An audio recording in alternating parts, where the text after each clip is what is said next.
Welcome back to the Breakfast Express. It's time for us to start our discussions. We'll be having the first discussion, and Okwayemi again will be handling that. Okay. Well, federal government set up panel to scrutinize $200 billion rail power and gas projects. The federal government has constituted an interagency technical committee to scrutinize a proposed $200 billion integrated gas, power, and high-speed rail project, underscoring the need for rigorous due diligence before any final approval.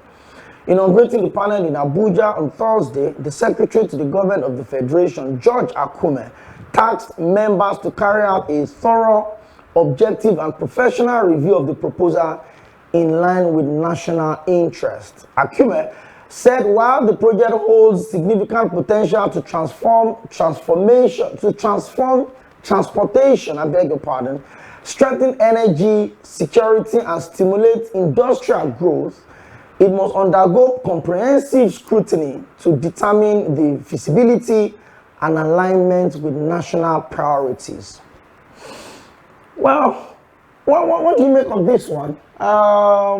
It gears towards improving the quality of our public infrastructures, high-speed rail projects, integrated gas and power supply project as well.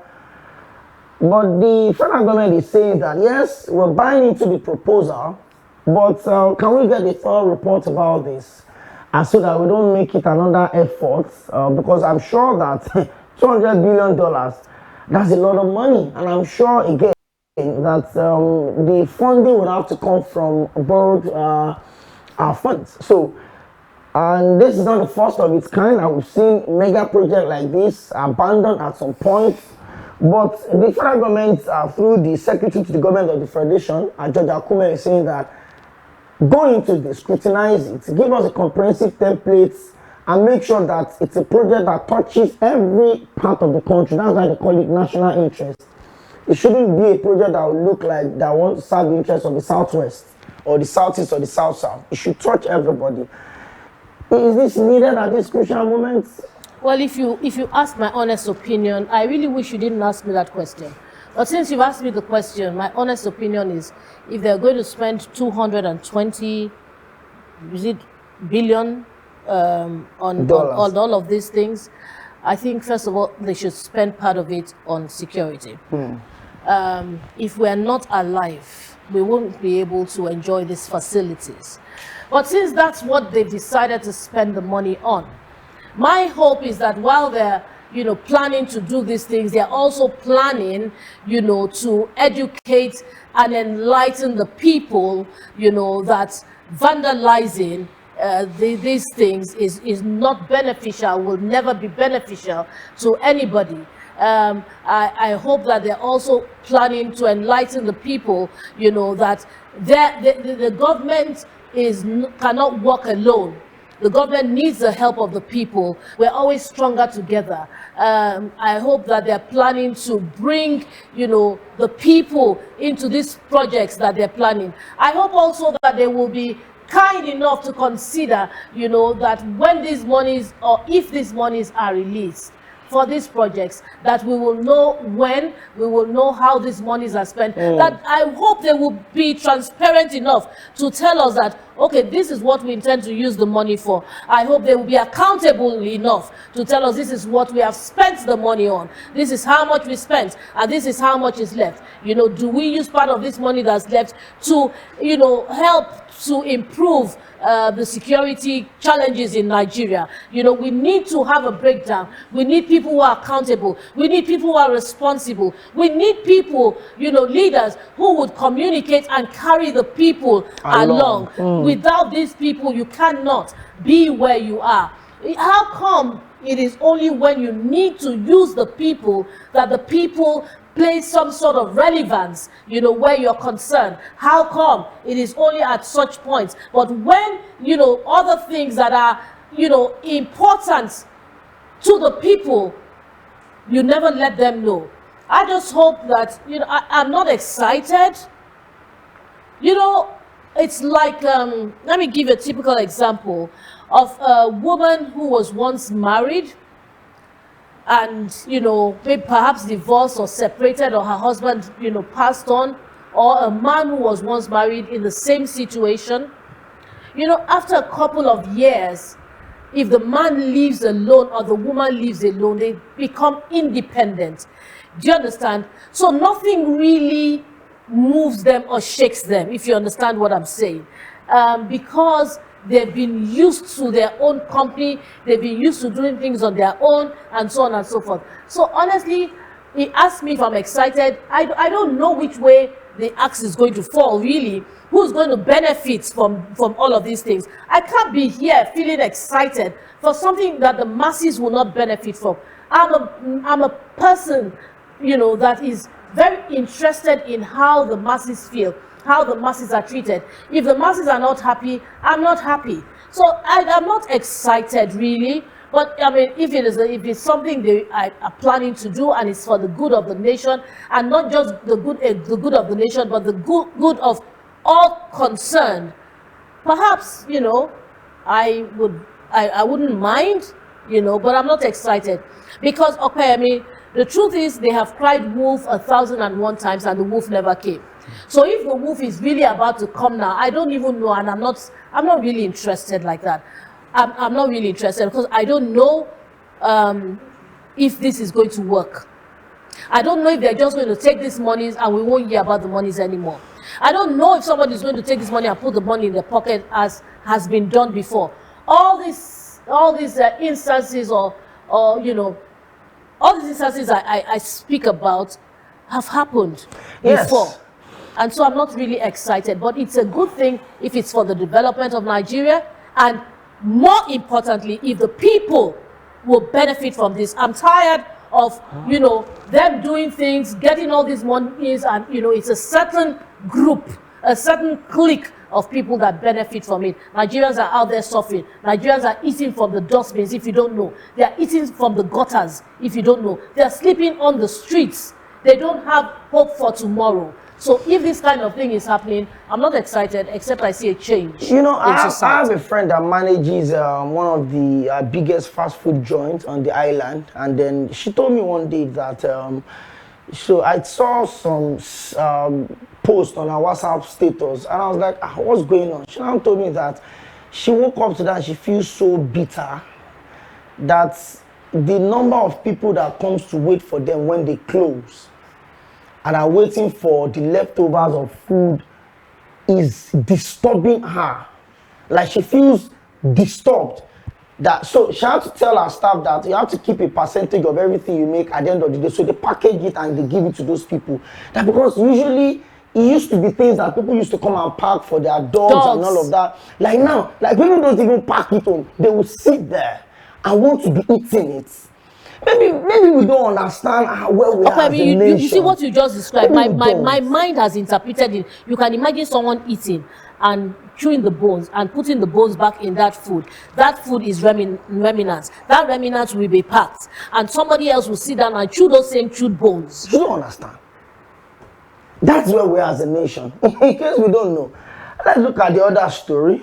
We're really pressed for time. We're pressed for time, yes. You know, but the other story, really, you know, we have touched on, but I'll just take that very, very quickly. On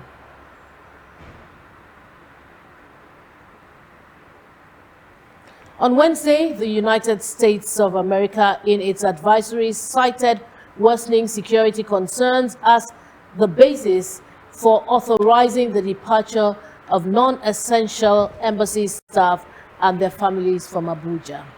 The federal government has described the recent travel advisory issued by the United States, which authorized the department of non-emergency personnel from its embassy in Abuja, as a routine precaution that does not reflect Nigeria's overall security situation.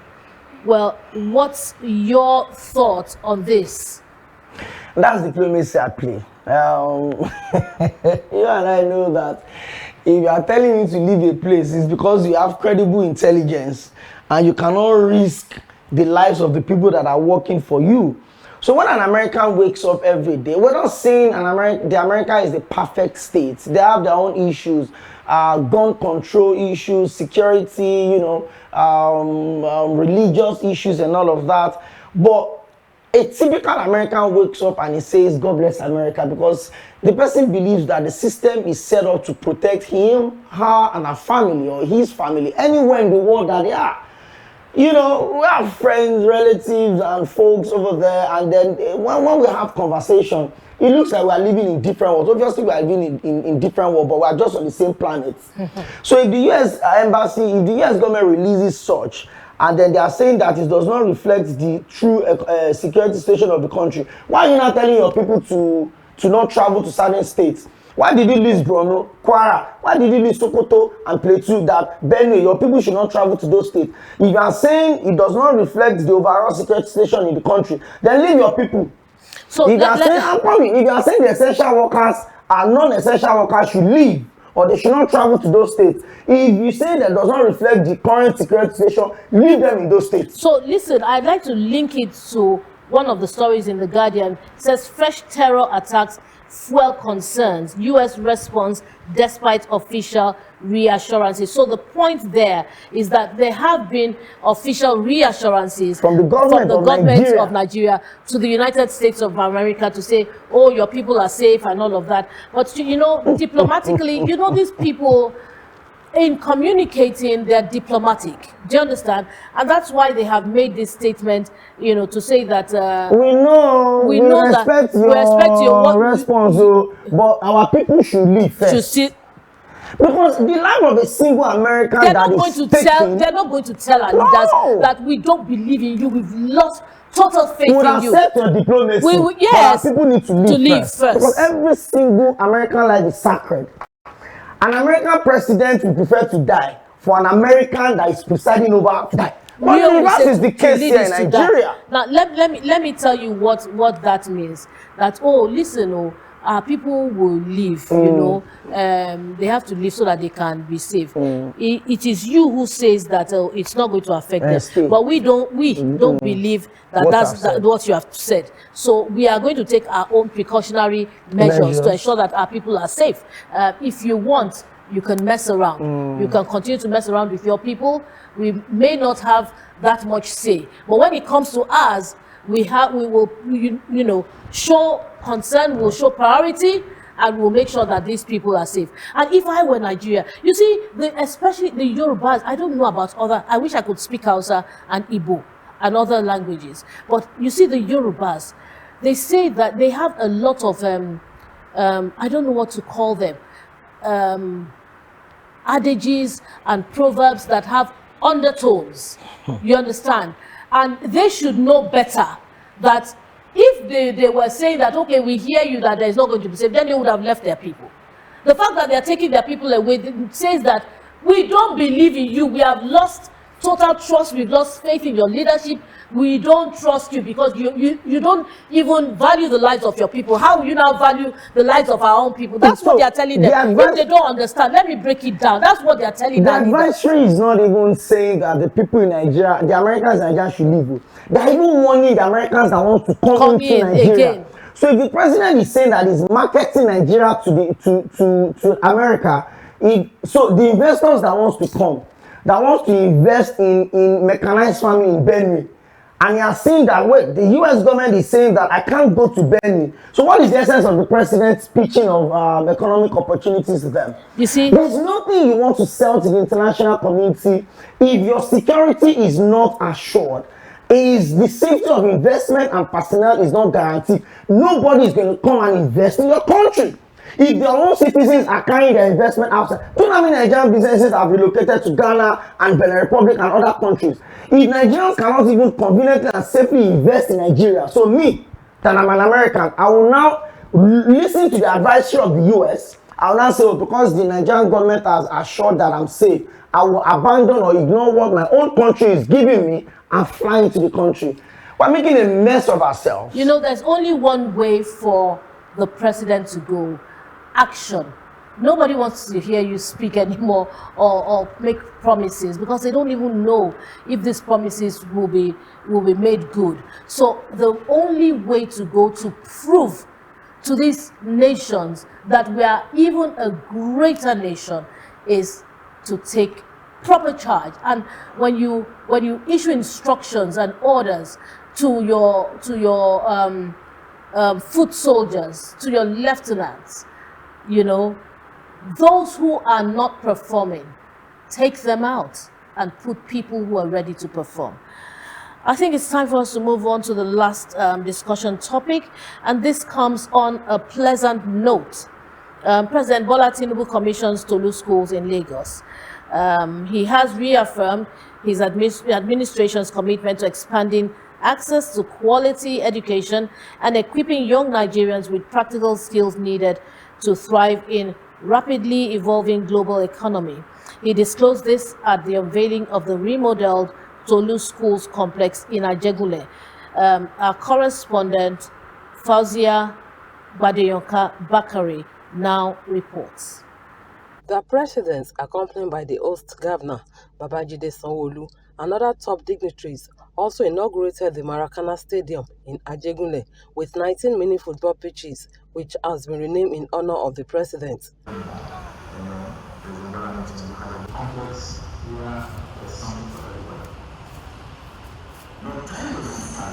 Represented by the Senate President, Godswill Akpabio, President Tinubu commended Lagos State government for its remarkable strides in education, infrastructure renewal, and empowerment.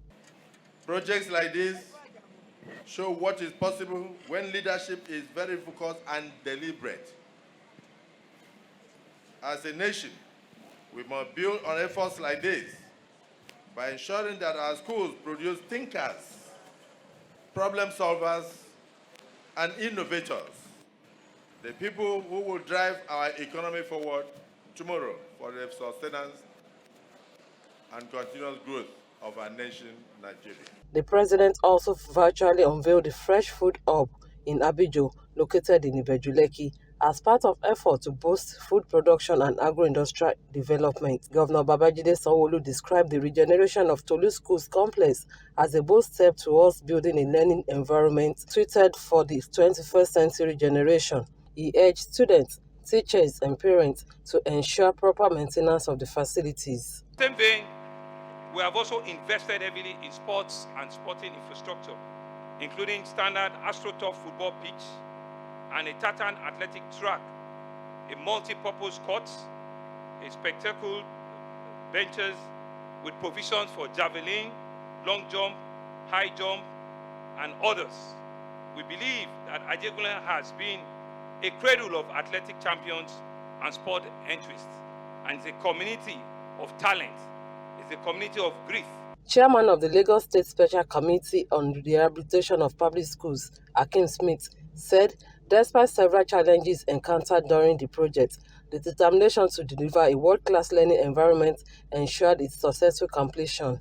And in the school, we now decided that, look, not every student is academically savvy. It's important for us to create an opportunity for even the people that learn some skills. So we created a new vocational college for them that can learn vocational skills. In these premises too, we believe that some students have physical deformities challenges, and as such, we created a school that had mechanical lifts that could actually move them from the ground floor to their various classes. The Tolu Schools complex accommodates more than 20,000 students across basic, junior, and senior secondary levels.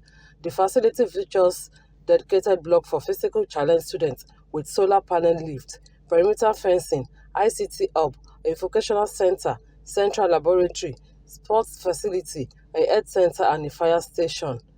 Fauzia Badeyonka Bakari, MITV Plus News.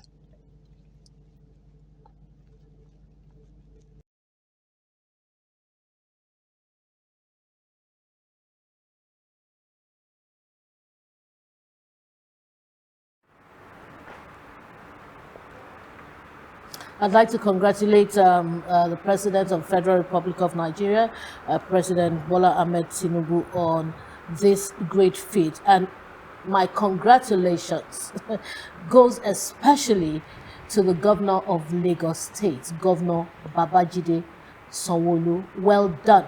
We see your hand, we see your works, we see your effort, we see your struggles in Lagos, we see your achievements. In my opinion, you have left your footprints in the sand of time. This is about the third time I'm saying this on this program because we can see the good work that you are doing. Opeyemi?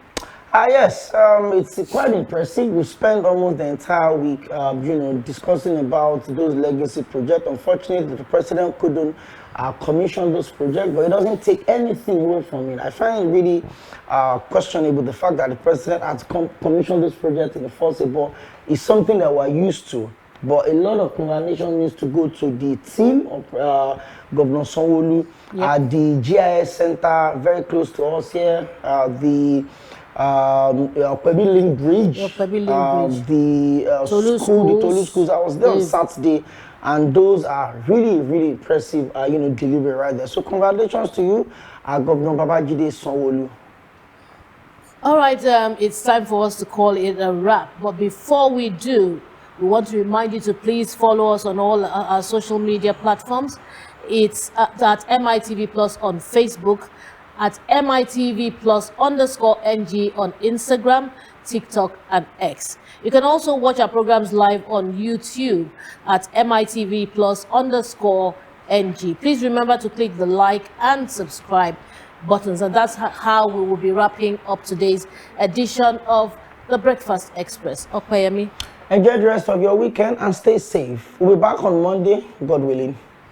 Have a lovely weekend, and don't forget to look at the man in the mirror. Ask him to change his ways. No message could be any clearer. If you want to make the world a better place, take a look at yourself and make a change. See you next week, and God bless you.